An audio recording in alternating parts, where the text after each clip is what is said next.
ನಮ್ಮ ಉಪಮುಖ್ಯಮಂತ್ರಿಯವರು ನಮ್ಮ D K Shivakumar ಸಾಹೇಬರು ಇವತ್ತು PCC ಅಧ್ಯಕ್ಷರಾಗಿ ಇಡೀ ದೇಶದಲ್ಲೇ ಒಬ್ಬ ಕಾಂಗ್ರೆಸ್ ಅಧ್ಯಕ್ಷರು ಯಾವ ರೀತಿ ಇರಬೇಕಂತೇಳಿ ಅವರನ್ನು ನೋಡಿ ಕಲಿಯುವಂಥ ಒಂದು ಕೆಲಸ ನಮ್ಮ ಕರ್ನಾಟಕ ಪ್ರದೇಶದಲ್ಲಿ ಮಾಡಿದ್ದಾರೆ.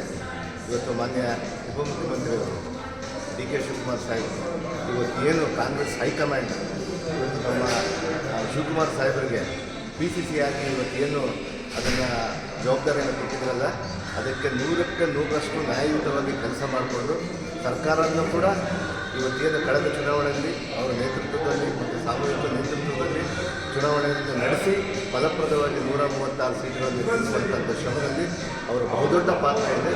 ಅವರು ನಿಜವಾಗ್ಲೂ ನಮ್ಮ ಕರ್ನಾಟಕಕ್ಕೆ ಇಂಥ PCC ಆಗಿ ಬಂದಿರೋದನ್ನು ನಾವು ಭಾಳ ಮನಸ್ಫೂರ್ತಿಯಾಗಿ ನಾನು ಯುವಕನಾಗಿ ಹೇಳ್ತೀನಿ. ಯುವಕರಿಗೆ ಒಬ್ಬ ಆಶಾಕಿರಣರಾಗಿ ಯುವಕರನ್ನ ಮುಂದೆ ತರಬೇಕು, ಮುಂದೆ ಬರಬೇಕನ್ನುವಂಥ ವ್ಯಕ್ತಿಯಾಗಿ, ಮಹಿಳೆಯರನ್ನ ಮುಂದೆ ತರಬೇಕಂತ ವ್ಯಕ್ತಿಯಾಗಿ ಇವತ್ತು PCC ಆಗಿ ಭಾಳಷ್ಟು ಚೆನ್ನಾಗಿ ಕೆಲಸ ಮಾಡಿ ಇವತ್ತು ಯಶಸ್ವಿಯಾಗಿ ಇವತ್ತು 6 ವರ್ಷ ಪೂರೈಸಿದರೆ ಅವ್ರಿಗೆ ಒಳ್ಳೆಯದಾಗಬೇಕು.